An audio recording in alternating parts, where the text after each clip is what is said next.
आप सभी को न्यूज गैंगस्टर का सादर प्रणाम। स्वागत है आप सभी का हमारे यूट्यूब चैनल पर एक ऐसे सेगमेंट में जिसमें कोई तयशुदा स्क्रिप्ट नहीं होती, कोई डिसाइडेड फॉर्मेट नहीं होता और हम एक अनफिल्टर्ड तरीके से किसी समसामयिक और ट्रेंडिंग इशू पर बात करते हैं। तो उत्तर प्रदेश, जो कि आए दिन चर्चा में रहता है, एक बार फिर एक घटना की वजह से सुर्खियों में है। यहाँ का एक शहर है सुल्तानपुर। वहां एक ऐसी एनकाउंटर की घटना हुई जो लगातार हेडलाइंस में बनी हुई है। वहां एक सुल्तानपुर में एक सर्राफ की दुकान है जहां पर 28 अगस्त 2024 को कुछ नकाबपोश और हथियारबंद लोग, अपराधी या डकैत, दाखिल होते हैं, सारे ग्राहकों को किनारे करते हैं और लूट करते हैं। लूट करने के बाद, लगभग करोड़ों की लूट के बाद, वहां से सारा सामान उठाकर सभी को डराते धमकाते हुए चले जाते हैं। इसके बाद एफआईआर होती है। पुलिस अपने तरीके से जांच शुरू करती है पूरे घटनाक्रम की और फिर गिरफ्तारी, जांच पड़ताल और गिरफ्तारी का सिलसिला शुरू होता है। तो एफआईआर होने के बाद, हाँ, और लगभग 1.5 करोड़ की लूट की बात खबरों में सामने आई। कुछ दिन बाद कुल 3 गिरफ्तारियां होती हैं। उन 3 आरोपितों का नाम था सचिन सिंह, पुष्पेंद्र सिंह और त्रिभुवन। इसके बाद एक और आरोपी विपिन सिंह ने सरेंडर किया। यहां तक तो ये एक सामान्य घटना नजर आती है। इसके बाद सारा विवाद शुरू होता है। इस घटना में एक और आरोपित था जिसका यूपी पुलिस और एसटीएफ, स्पेशल टास्क फोर्स, ने एनकाउंटर किया। उसका नाम था मंगेश यादव। तो इतने लोगों की गिरफ्तारी, लगभग 3 लोगों की गिरफ्तारी और एक आरोपित के सरेंडर के बाद पुलिस मंगेश यादव को खोजने निकलती है। पुलिस और एसटीएफ जॉइंट ऑपरेशन के तहत मिलता है और कथित तौर पर उसकी तरफ से वो भागता है। पुलिस, उसकी तरफ से फायरिंग होती है, जिसके बाद यूपी पुलिस और एसटीएफ भी क्रॉस फायर करती है। मंगेश यादव को गोली लगती है और उसकी मौके पर नहीं, उसकी हालत गंभीर रहती है, जिसके बाद उसे अस्पताल ले जाया जाता है और तत्पश्चात उसकी मौत हो जाती है। अब एक डकैत, एक आरोपित, और हाँ, ये भी बाद में पता चलता है कि उस पर 1 लाख रुपए का इनाम था मंगेश यादव पर। यह बात यूपी पुलिस कहती है। अब यहीं से सारे सवाल उठना शुरू होते हैं। यहीं से मुद्दे पर राजनीति शुरू होती है। एक तस्वीर वायरल होती है। जो लोग मंगेश यादव के एनकाउंटर के ऑपरेशन में शामिल थे, वो उस पूरी टीम की एक फोटो आती है। उस फोटो में जो डीके शाही, वो चप्पल में नजर आते हैं। तो फिर ट्विटर पर, फेसबुक पर लोग सवाल करते हैं कि एक बड़ा पुलिस अधिकारी और अगर किसी अपराधी को, किसी डकैत को भागते हुए एनकाउंटर करता है तो चप्पल में कैसे संभव है। और फिर इस तरह की बातें भी सामने आती हैं कि उनकी पत्नी 2 दिन पहले उत्तर प्रदेश में महिला आयोग की सदस्य बनी। तो ये घटना का एक पक्ष था। इसके बाद देश के 3 बड़े नेताओं की 3 अलग अलग दृष्टिकोण से प्रतिक्रिया आती है, जिसमें सबसे पहले हैं उत्तर प्रदेश के ही नगीना से सांसद चंद्रशेखर आजाद रावण। तो उनका कहना था कि ट्विटर पर, एक्स जिसे अब एक्स कहा जाता है, तो उस पर उनकी प्रतिक्रिया थी कि एनकाउंटर शासनिक हत्या का साधन बन गया है। शासनिक हत्या भारतीय संविधान के अनुच्छेद 21 में प्राप्त जीवन की आजादी के मौलिक अधिकार की भी हत्या है। मैं माननीय सुप्रीम कोर्ट से मामले को संज्ञान में लेकर उच्च स्तरीय न्यायिक जांच कराने का निवेदन करता हूं। तो ये मांग कम प्रतिरोध था चंद्रशेखर आजाद की तरफ से। इसके बाद लोकसभा में नेता प्रतिपक्ष और कांग्रेस पार्टी से सांसद राहुल गांधी की भी प्रतिक्रिया आती है एक्स पर ही कि भाजपा शासित राज्यों में कानून और संविधान की धज्जियां वही उड़ा रहे हैं जिन पर उनका पालन कराने की जिम्मेदारी है। सुल्तानपुर में हुए मंगेश यादव के एनकाउंटर ने एक बार फिर साबित कर दिया है कि भाजपा रूल ऑफ लॉ पर विश्वास ही नहीं करती है।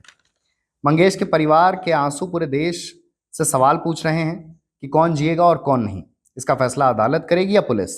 एसटीएफ जैसी प्रोफेशनल फोर्स को भाजपा सरकार में आपराधिक गिरोह की तरह चलाया जा रहा है, जिस पर केंद्र सरकार की चुप्पी, इस ठोको नीति पर उनकी स्पष्ट सहमति है। तो कुल मिलाकर राहुल गांधी का भी स्टैंड वही है कि जब प्रदेश सरकार इस तरह एनकाउंटर करा रही है और केंद्र सरकार केंद्र सरकार की उस पर चुप्पी है, तो एक तरह से सहमति है। और इसके आगे वो लिखते हैं अपने ट्वीट में कि यूपी एसटीएफ के दर्जनों एनकाउंटर सवालों के घेरे में हैं। क्या आज तक उनमें से किसी भी अधिकारी पर कोई कार्रवाई हुई? आखिर उन्हें कौन बचा रहा है और क्यों?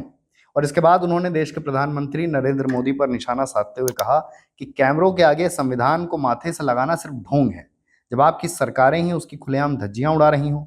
उत्तर प्रदेश में हुए संदिग्ध एनकाउंटर्स की निष्पक्ष जांच कर इंसाफ किया जाना चाहिए। वर्दी पर लगी खून की छींटें साफ होनी चाहिए। तो एक तरफ तो उनकी तल्ख टिप्पणी देश के प्रधानमंत्री पर है कि वो संविधान को अगर माथे से लगाते हैं लेकिन उसका पालन नहीं करवा पा रहे हैं, तो ये अपने आप में बहुत बड़ी कंट्राडिक्शन है, बहुत बड़ा अपवाद है। और उसके बाद अधिकारियों की भूमिका पर भी सवाल खड़े करते हैं कि अगर यूपी पुलिस इस तरह के संदिग्ध एनकाउंटर अंजाम देती है तो उसके बाद जो उनकी वर्दी पर खून की छींटे लगते हैं वो भी साफ होनी चाहिए। इसके बाद सबसे अहम प्रतिक्रिया आती है उत्तर प्रदेश के मुख्यमंत्री योगी आदित्यनाथ की। जब उनके किसी एक माफिया शागिर्द को, किसी डकैत को जो पुलिस मुठभेड़ में मारा जाता है, जब मारा जाता है तो इनकी दुखती हुई नस पर जैसे पुलिस ने उंगली रख दी हो, तब ये चिल्लाने लगते हैं। जो डकैत पुलिस मुठभेड़ में मारा गया, अगर वह डकैत जैसे हथियारों का प्रदर्शन करते हुए डकैती डाल रहा है, वहां ग्राहक भी बैठे हैं, वो ग्राहकों को खड़ा करके गोली मार देता, तो क्या उसकी जान को ये समाजवादी पार्टी वापस कर पाती क्या? अरे वो किसी भी जाति के हो सकते थे, ग्राहक यादव भी हो सकता था, दलित भी हो सकता था, क्योंकि किसी को बेटी की शादी करनी होती है। इसके बाद सीएम योगी ने अपनी बात को खत्म कुछ इस तरह किया कि आपसी मुठभेड़ में डकैत मारा जा रहा है तो समाजवादी पार्टी को बुरा लग रहा है। कुछ कुछ कह रहे हैं कि साहब ये नहीं होना चाहिए था, तो क्या होना चाहिए था? तो उनका भी स्पष्ट मत है कि अगर इस घटना पर अभी तक कार्रवाई ना होती, गिरफ्तारी ना होती और कथित तौर पर यह एनकाउंटर ना होता, तो प्रदेश की पुलिस, प्रदेश की न्याय व्यवस्था और सरकार की के रवैये पर, सरकार की लापरवाही पर सवाल उठते कि प्रदेश में कानून का राज नहीं है, प्रदेश में पुलिस निष्क्रिय है, जिसकी वजह से इस तरह की घटनाएं, खुलेआम डकैती की घटनाएं हो रही हैं। तो ये प्रदेश के मुख्यमंत्री का वर्जन था। इसके बाद आता है एक और महत्वपूर्ण वर्जन, समाजवादी पार्टी के मुखिया, पूर्व में उत्तर प्रदेश के मुख्यमंत्री अखिलेश यादव का वर्जन। तो उनका एक एक बयान तो बहुत स्पष्ट है, जिसका अर्थ भी स्पष्ट है, जिसके तहत उनका यह कहना है कि आरोपित एक जाति विशेष से था, वो एक जाति का था, इसलिए उसका एनकाउंटर इतने तत्काल प्रभाव से और इतनी तत्परता से हुआ। और फिर उनके बयान का लंबा वर्जन आता है जिसमें वो कहते हैं, लगता है सुल्तानपुर की डकैती में शामिल लोगों से सत्ता पक्ष का गहरा संपर्क था, इसलिए तो नकली एनकाउंटर से पहले मुख्य आरोपी से संपर्क साधकर सरेंडर करा दिया गया और अन्य सपक्षीय लोगों के पैरों पर सिर्फ दिखावटी गोली मारी गई और जाति देखकर जान ली गई। जब मुख्य आरोपी ने सरेंडर कर दिया तो लूट का सारा माल भी पूरा वापस होना चाहिए और सरकार को मुआवजा अलग से देना चाहिए, क्योंकि ऐसी घटनाओं का जो मानसिक आघात होता है उससे उभरने में बहुत समय लगता है, जिससे व्यापारी की हानि होती है, जिसकी क्षतिपूर्ति सरकार करे। नकली एनकाउंटर रक्षक को भक्षक बना देते हैं। समाधान नकली एनकाउंटर नहीं, असली कानून व्यवस्था है। भाजपा राज अपराधियों का अमृतकाल है। जब तक जनता का दबाव व आक्रोश चरम सीमा पर नहीं पहुंच जाता, तब तक लूट में हिस्सेदारी का काम चलता रहता है और जब लगता है कि जनता घेर लेगी तो नकली एनकाउंटर का ऊपरी मरहम लगाने का दिखावा होता है। जनता सब समझती है कि कैसे कुछ लोगों को बचाया जाता है और कैसे लोगों को फंसाया जाता है। घोर निंदनीय। अच्छा, एक इस दौरान एक और बड़ी रोचक घटना हुई। पिछले कुछ समय से काफी चर्चित और काफी विवादित नाम भाजपा के पूर्व सांसद बृजभूषण शरण सिंह अपनी ही सरकार पर सवाल खड़े किए, और जिसमें उन्होंने सरकार से ज्यादा अधिकारियों पर सवाल खड़े किए और कहा कि भाई कुछ लोग अपने प्रमोशन और पैसे के लिए इस तरह के ऑपरेशंस को अंजाम देते हैं जो कि सही और न्यायोचित नहीं है। तो कहीं ना कहीं ये भी एक बहुत बड़ा फैक्टर है कि आपकी ही सरकार के लोग सरकार की कार्यवाही पर, सरकार की कार्यशैली पर प्रश्न खड़े कर रहे हैं। तो ये तो हुआ पूरी घटना पर एक ओवरव्यू। अब जरा इस घटना पर, क्योंकि एनकाउंटर पर सवाल बहुत समय से उठते रहे हैं, योगी सरकार जिस तरह एनकाउंटर पॉलिसी पर काम करती है वो हमेशा से क्वेश्चनेबल ऑफेंस रहा है। लेकिन इसे एक बार थोड़ा फिगर्स की दृष्टि से समझते हैं, थोड़ा कि आंकड़े क्या कहते हैं, कि क्या ऐसा ही है कि वो यादव जाति का था इसीलिए उसका एनकाउंटर हो गया और बाकियों को छोड़ दिया गया, या कुछ ऐसा था कि वो वाकई दुर्दांत अपराधी था और उसका एनकाउंटर उसी तरह हुआ जैसे बाकी अपराधियों का होता है। तो 2017 से 2024 के बीच लगभग 207 अपराधी इनका पुलिस एनकाउंटर में मारे गए, पुलिस मुठभेड़ में मारे गए। और पिछले 16 महीनों की अगर बात की जाए और जातिगत सिलसिलेवार तरीके से सिर्फ जातियों में बांटा जाए अगर इन एनकाउंटर्स को, तो पिछले 16 महीने में एक जाट अपराधी का एनकाउंटर हुआ, 3 मुस्लिम अपराधियों का एनकाउंटर हुआ, एक ब्राह्मण अपराधी का एनकाउंटर हुआ, 2 ठाकुर अपराधियों का एनकाउंटर हुआ और 2 ही यादव अपराधियों का एनकाउंटर हुआ। तो ये तो जातिगत आंकड़े थे कि पिछले 16 महीनों में किन किन जाति के अपराधियों का एनकाउंटर हुआ पुलिस के द्वारा। तो इसके आधार पर यह कहना बहुत मतलब इसके बाद जनता ये तय करने के लिए स्वच्छंद है कि क्या सिर्फ एक जाति के लोगों का एनकाउंटर हो रहा है या वो एक प्रक्रिया के तहत किया गया एनकाउंटर था। इसके बाद अगर मार्च 2017 से अप्रैल 2023 की अवधि की बात की जाए तो कुल 183 अपराधियों का एनकाउंटर हुआ, जिसमें अब यहां भी अगर जातिगत तरीके से देखा जाए तो सबसे ज्यादा जिन अपराधियों का एनकाउंटर हुआ लगभग 61 अपराधी मुस्लिम समाज के थे। दूसरे नंबर पर जिस जाति के अपराधियों का सबसे ज्यादा एनकाउंटर हुआ वो 18 ब्राह्मण थे। 18 ब्राह्मण अपराधियों का एनकाउंटर हुआ, 16 ठाकुर जाति के अपराधियों का एनकाउंटर हुआ, 15 जाट जाति के, जाट बिरादरी के अपराधियों का एनकाउंटर, 14 फिर वही जो सब जिस पर अभी का पूरा विवाद है, जिस पर अभी का पूरा फसाद है, 14 यादव जाति के अपराधियों का एनकाउंटर हुआ, 13 दलित जाति के अपराधियों का एनकाउंटर, 3 शेड्यूल ट्राइब से आने वाले अपराधियों का एनकाउंटर, 2 सिख, 7 ओबीसी और 34 अन्य जाति से, अलग अलग जातियों से आने वाले अपराधियों का एनकाउंटर हुआ। तो यहां एक बार और देखने वाले, समझने वाले ये तय करने के लिए आजाद हैं कि क्या सिर्फ एक जाति के लोगों का एनकाउंटर हो रहा है या ये एक कार्यशैली, ये यहाँ एनकाउंटर ही कार्यशैली रही है उत्तर प्रदेश सरकार की। और अगर सिर्फ कार्यशैली की बात की जाए तो उत्तर प्रदेश के मुख्यमंत्री योगी आदित्यनाथ तो खुले मंचों से हमेशा से कहते रहे हैं। जब उनका 2017 के बाद उनका कार्यकाल लगभग 2-3 साल हुआ तब उन्होंने कई इंटरव्यूज में खुले मंच से कहा कि गाड़ी तो पलट जाती है, और गाड़ी पलट जाने से उनका सीधा मतलब ये था कि भाई अगर पुलिस पर कोई अपराधी गोली चलाता है तो पुलिस आरती की थाली लेकर तो खड़ी नहीं रहेगी। ये योगी आदित्यनाथ का वर्जन था। तो उनका स्टैंड हमेशा से इस मामले में क्लियर रहा है कि अगर कोई अपराधी है, कोई दुर्दांत अपराधी है, कोई किसी भी तरह का अपराधी है, अगर उसने कोई अपराध किया है तो पुलिस उसके साथ किसी भी तरह की नरमी नहीं बरतेगी। और गलती से अगर उसकी तरफ से ऐसी प्रतिक्रिया आती है कि वो सरेंडर नहीं करना चाह रहा है या वो भाग रहा है, पुलिस से बच रहा है, तो उसका एनकाउंटर सुनिश्चित हो जाता है। और फिर यही है कि इन्हीं चीजों की वजह से इनका पक्ष या विपक्ष, इनका समर्थन या विरोध अलग अलग बात है, पर इसी कार्यशैली की वजह से ही इस समय भले दबे मन से या खुले मन से लोग उत्तर प्रदेश की जो लॉ एंड ऑर्डर सिचुएशन है उसको अप्रिशिएट भी करते हैं कि पहले से यहाँ का जो माहौल है, यहाँ का जो कानूनी परिवेश है वो थोड़ा बेहतर हुआ है। अब आ जाते हैं और बात हुई गाड़ी पलटने की, तो विकास दुबे का भी इसी तरह एनकाउंटर हुआ। एनकाउंटर नहीं हुआ, वहां पर गाड़ी पलटी। तो वो भी एक जाति का ही था, ब्राह्मण था। ऐसे ही गाड़ी तो नहीं पलटी पर सो कॉल्ड बाइक पलटी अतीक अहमद के बेटे असद अहमद के एनकाउंटर के दौरान। तो वहां वो भी एक एनकाउंटर था। हालांकि बहुत एक फिर भी एक तबका ब्राह्मणों का विकास दुबे के भी समर्थन में था का आशय ये है कि वो ये कह रहे थे कि भाई सिर्फ ब्राह्मण अपराधी का ही एनकाउंटर क्यों, प्रदेश में और भी जाति के अपराधी हैं, उनका एनकाउंटर क्यों नहीं।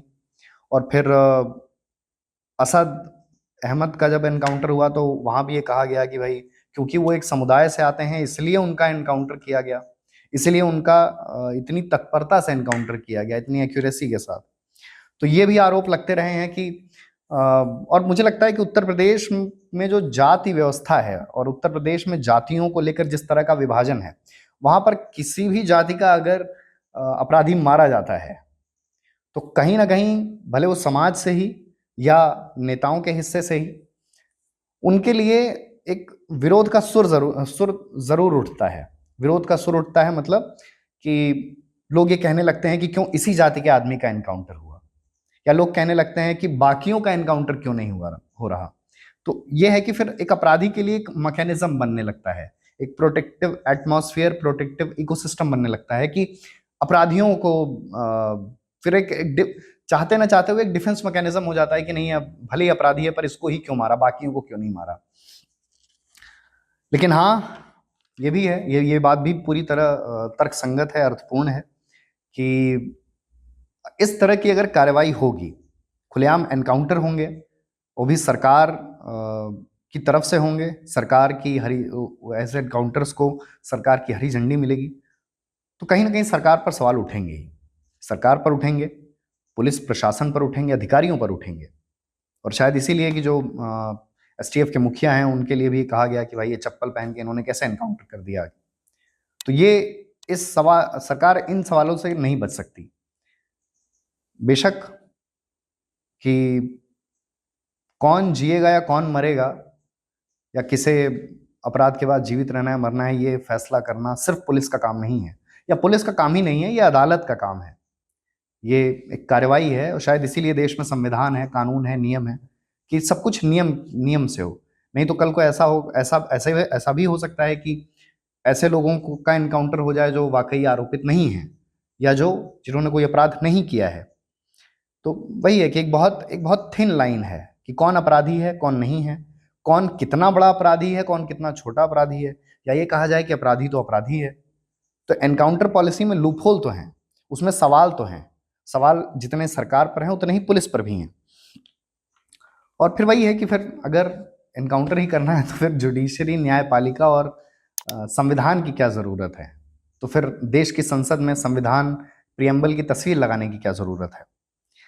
और वही है कि एनकाउंटर पॉलिसी से भले इंस्टेंट त्वरित संतुष्टि मिलती हो, पर दीर्घकालिक दृष्टिकोण से ये एक दुनिया की लार्जेस्ट डेमोक्रेसी के लिए, दुनिया के सबसे बड़े लोकतंत्र के लिए बहुत लाभदायक नहीं है।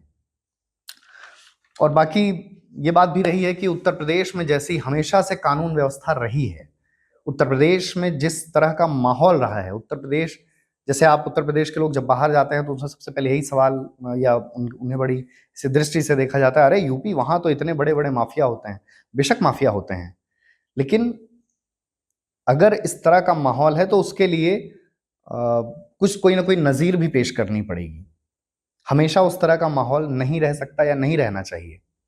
तो उस तरह का माहौल खत्म करने के लिए, वो बैरियर तोड़ने के लिए भी सरकारों को थोड़ा वोकल होना पड़ेगा। अगर पिछली सरकारों ने इतना सक्रिय होकर, इतना मुखर होकर और इतनी इतनी मजबूती से अपराधियों पर कार्रवाई की होती, क्रिमिनलाइजेशन ऑफ पॉलिटिक्स से बचे होते, तब शायद यूपी का जो एक यूपी के लिए जो पूरे देश में फिजा बनी है वो ना बनती।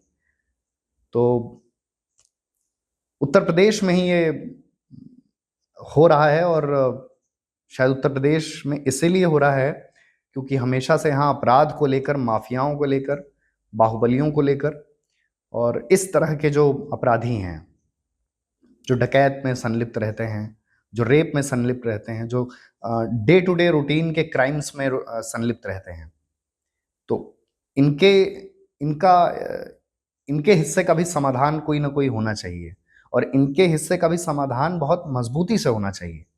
नहीं तो फिर आज के शायद 5 साल 10 साल बाद जब ये सरकार जाएगी, एक बार फिर वैसा ही माहौल होगा।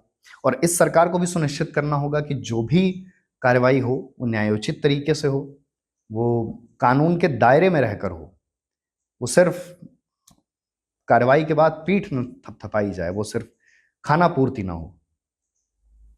तो इसी के साथ बात खत्म करते हैं, मिलेंगे किसी अगले अनकट के सेगमेंट में। तब तक के लिए नमस्कार।